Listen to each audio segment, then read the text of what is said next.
Hey, what's up YouTube? Pirate King Codex here. Last night was the Japanese qualifier for the championship coming up in February.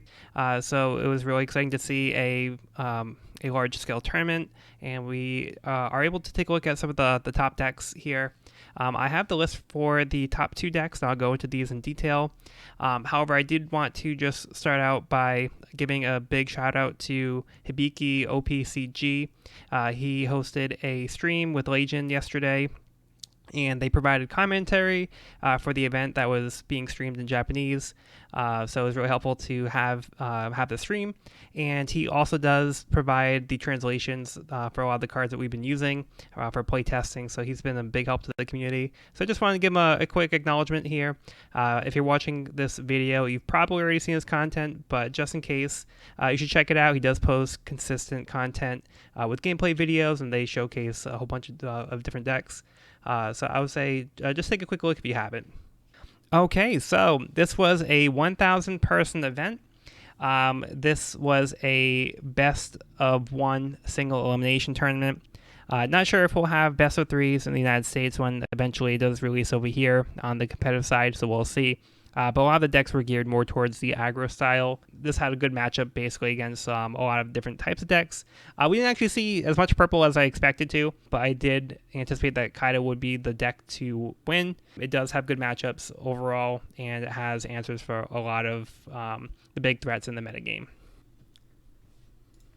Starting out with the leader, we have Purple Kaido. He has 5,000 attack, 5 life. This is standard. The ability is during the main phase, you can use Dawn -7 once per turn. Trash the top card of your opponent's life. So this is a super strong ability. This will definitely help close out games. In the match against the Red Luffy deck, the Kaido player was able to take out 3 of the opponent's life and then be able to attack to win the game all in one turn.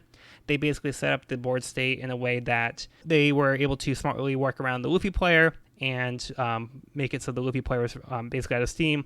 They had very few cards in hand, and the Kaido player was able to secure the game even though they were at 0 life. So it was definitely a close game. It could have gone either way, but the Kaido player made some very smart moves in order to get there. Starting out with Black Maria, it's a 2-cost, 2,000 attack, counter 1,000.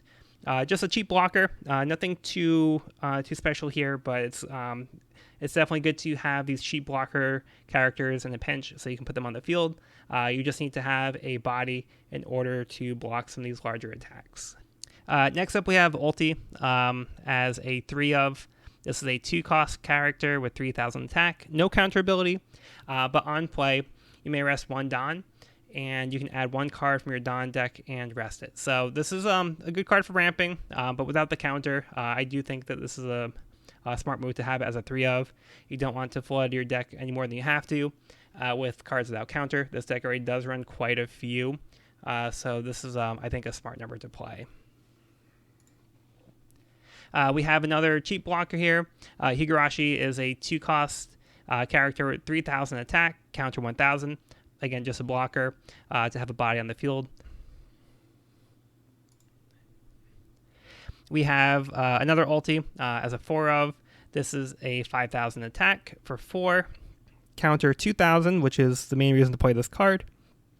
You'll notice that the on-play effect, if you play down ulti, you can Dawn -1 to play up to 1 page 1 character with the cost of 4 or less from your hand, paying its cost. A lot of Kaido decks do actually play the page 1. This one does not, so the ulti is in here just as a 2k counter.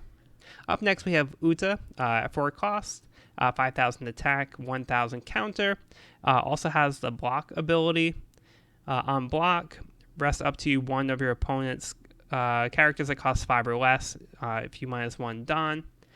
So this is a useful ability in order to tap down some of your opponent's stronger characters or even some of the cheaper blockers to help clear out the board.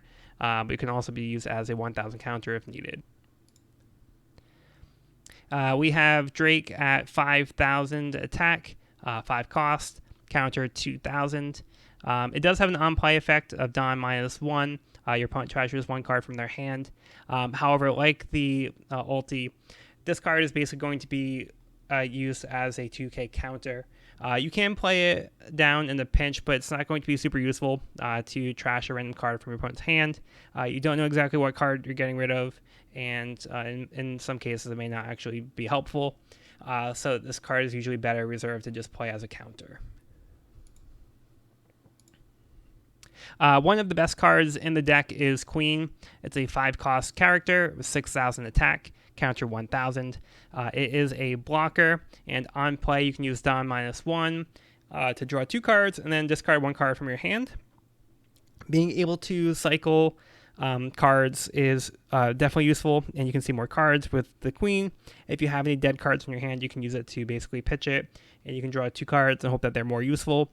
But just being able to get through the deck a little bit quicker is always going to be a good thing, and just having this as a larger body will help be able to defend your leader.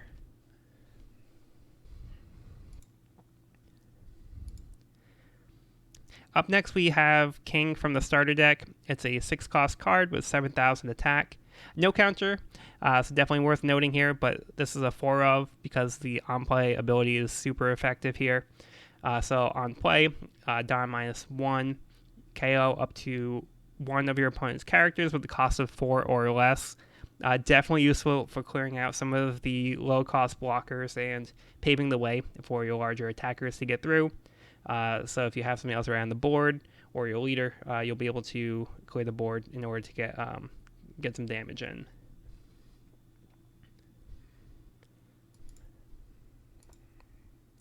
Then only as a 1 of, we have the other version of King. This is also without a counter, but it's a 7,000 attack for 7. On play, Don -2. KO 1 of your opponent's cost 3 or lower characters, and 1 of your opponent's cost 2 or lower characters.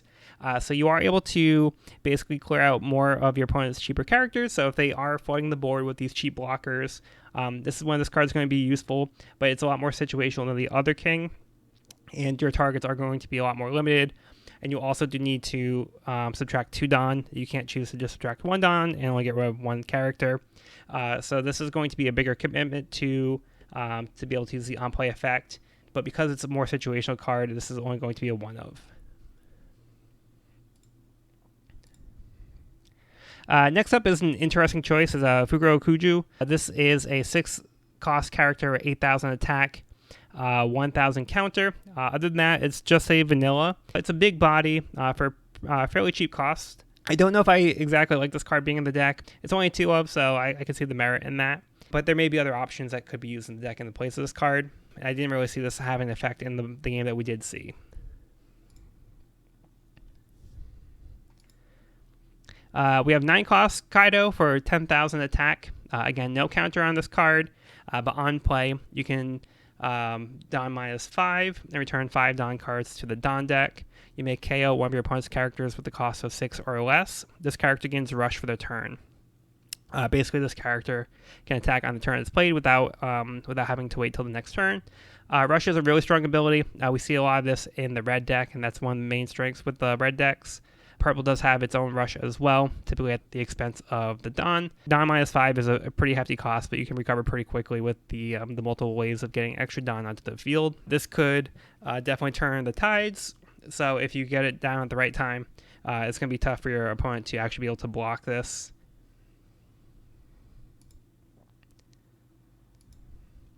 And lastly, we have the 10-cost Kaido with 12,000 attack, no counter.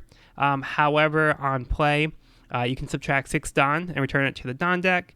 If your leader has the Animal Kingdom Pirates type, KO all characters other than this one. So this will include your own characters with the KO. However, it is usually worth it. If your opponent's board is already flooded, or if they have some severe threats, this also can get rid of the 8-cost useless kid. You clear out your entire opponent's board, do a reset, and then you can restabilize the game in your favor. This is exactly what the Kaido player did yesterday in the tournament, and they were able to then build up their board again with higher cost characters that were hard for the Luffy player to actually get through. And then moving on past the characters, we do have the event cards. Next up, we have Blast Breath, which is one of the best counters in the game. For only 1 cost, and the additional cost to subtract 1 Don from your field to the Don deck. For this battle, your leader or one of your characters gets plus 4,000 power. That's a large increase in power for the counter, but only essentially 1 Don, which will be easy to get back the other Don that you subtract through your Onigashima or other effects on the deck. The only other event is Thunder Bagua, which is good to have, I think, as a 2-of. You don't want to see this card too often. It's not going to come into play as often as Blast Breath, but this one does have a trigger ability as well. So in this case here, you can play as a counter. Your leader or one of your characters gains plus 4,000 power during this battle. Then if you have 2 or less life cards, add 1 Don card from your Don deck and rest it. Or on trigger, you can add 1 Don card from your Don deck and set it as active. So the main thing to note here is as a trigger, it does come into play as active as opposed to rested. So you do have access to use that Don if needed. But this will also help you ramp in those cases in order to keep the momentum going in your favor. Then the last card we have is the stage card Onigashima for 3. You may play this as a stage card. During your main phase, you may rest this card. Add 1 Don card from your Don deck to your cost area and rest. So this is going to be one of your main ways to ramp. Basically, every turn you'll get a free Don. Right now, there isn't a way for your opponent to remove the stage cards, so this will be a reliable way for you to get some additional Don that will help you ramp throughout the game. During the tournament, the Kaido player was able to drop this down on their turn 2, and from there, they will be basically able to accelerate Don every turn. So this will help you get to your 10-cost Kaido as soon as possible. Now moving on to the red Luffy deck. So Luffy here is a 5,000 attack, 5 life. The ability is during the main phase, once per turn, give this leader or one of your characters 1 rested Don card. So you can play your cards as necessary, and then you can still use the rested Don to move one of them over using Luffy's ability. So a lot of these cards will use Don effects, or they may benefit from just having the extra little bit of power. So Luffy will help you be able to still get extra use out of your Don card, even though you've already tapped it.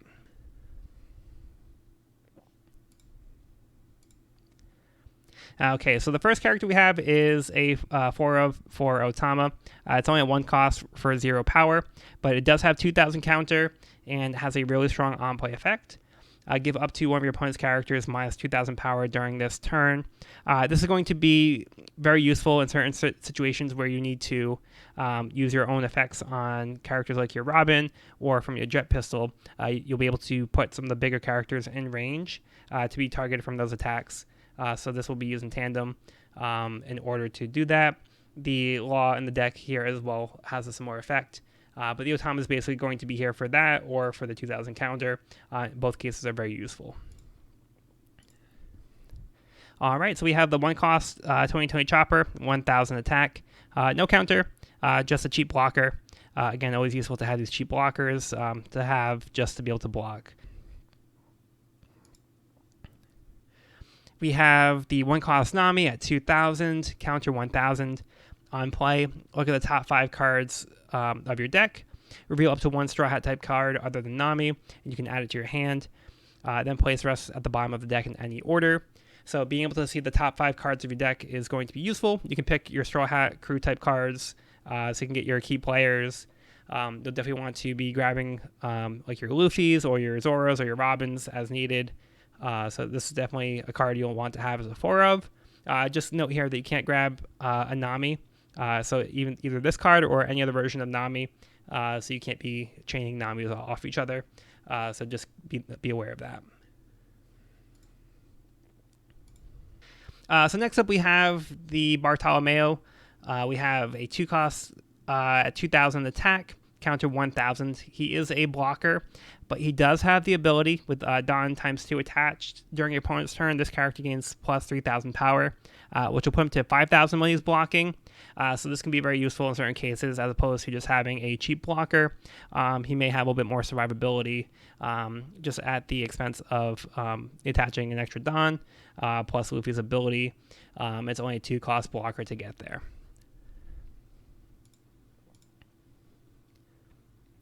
We have Sanji, who is a 2 cost with 3,000 attack, counter plus 2,000. effect during the main phase. Once per turn, you can take 1 life card and put it into your hand. And then if you do so during this turn, Sanji gets plus 2,000 power. Then give this character up to 2 of your rested Don. So this is a steep cost, but a very strong power. So this could be a card you could use to close out the game at the point where if you don't need the life and you're ready to try to close out the game that turn, you can beef up your Sanji with this ability plus the Don attachments, which will boost them up. But keep in mind that if you do not have any life cards left, you won't be able to use the effect, so you'll need to make sure you do have life left. But you can also use this as a 2,000 counter, so in those cases, he's still going to be worthwhile to keep in your hand, even if you can't play him for the effect. Then we also have this promo Luffy, who is a 3 cost at 3,000 power. He does have counter 2,000, which is also very useful here. I think this is a card that people have been sleeping on. This card is going to be really useful to have for the 2,000 counter, but it also does have the ability, which could really come into play here. When you attach 2 Don, this character gets plus 2,000 power for the turn. So essentially a 3-cost character that's going to be 7,000 attack.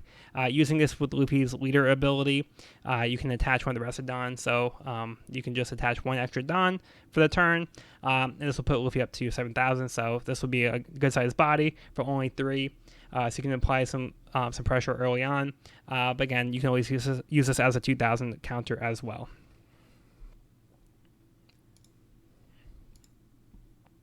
And now, what I consider to be one of the best cards in the game is this Nico Robin. It's a 3-cost character for 4,000, counter 1,000, Don times 1. When attacking, KO up to 1 of your opponent's characters with 3,000 power or less. So this has good synergy with the Luffy leader ability, but this will apply a lot of pressure to your opponent. This will help clear out some of their cheap blockers, so you can pave the way for your big attacks. You can also use this in tandem with the Otama ability or the Law ability to give the opponent's characters minus 2,000 power. So you can put some of the bigger characters that may not normally be in that range down to 3,000 power, and then there'll be a target for a Robin.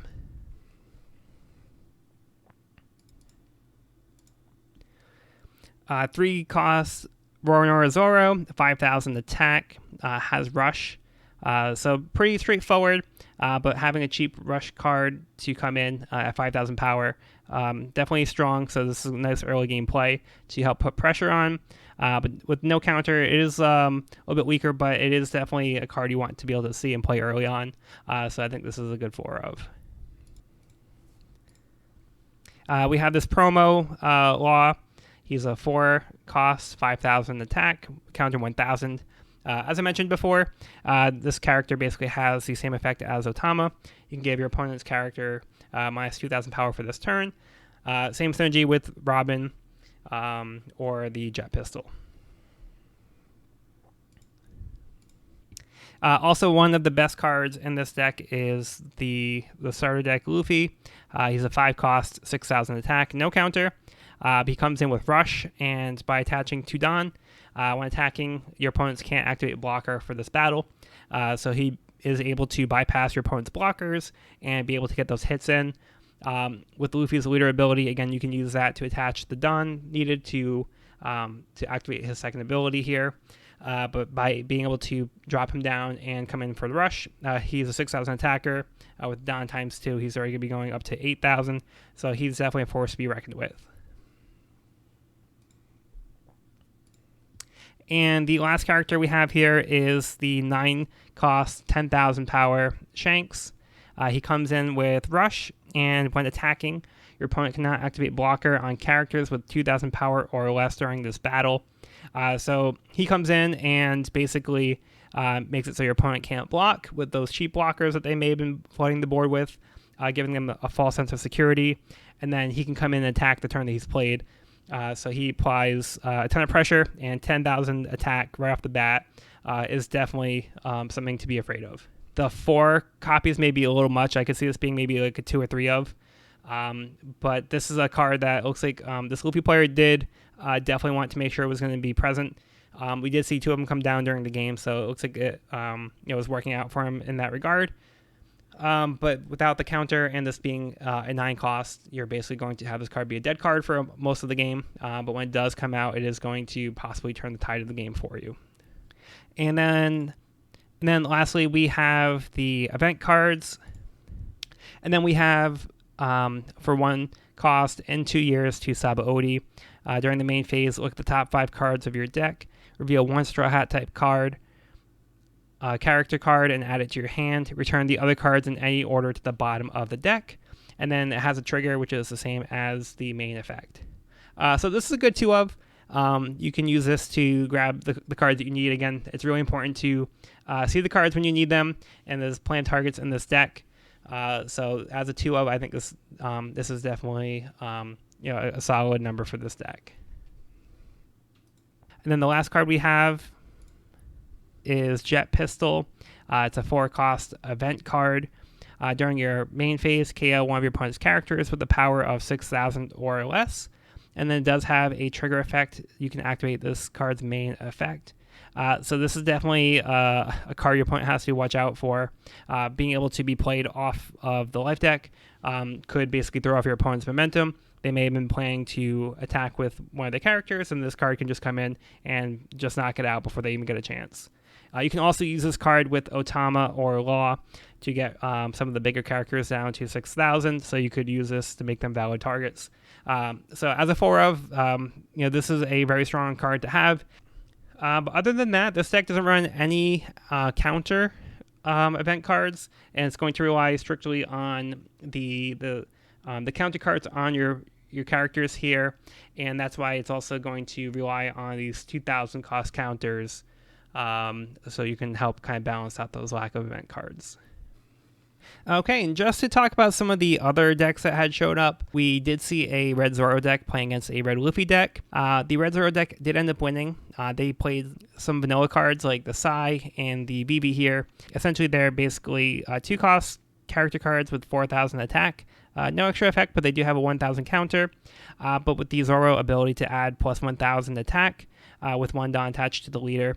That makes these cards boost in power for only 2, so essentially getting a 5,000 attacker. And then they ended up playing the Sai early on in the game, and basically the Sai was there till the end. So it was actually doing some work. This was a strategy that was a little bit more out of the box than what we would have expected, but ended up actually being a pretty smart play. It was definitely interesting to see this kind of deck doing pretty well. And then we also did see a red-green Law versus a green Captain Kidd. This was a very interesting match to see. The Kidd player was having a pretty strong lead throughout, and then the Law did come back towards the end of the game, and basically got the Kidd down to 0 life. It looked like the Law player was going to win. The Kidd player made a move to try to finish off the game. The Law player had revealed 5,000 counter cards from their hand.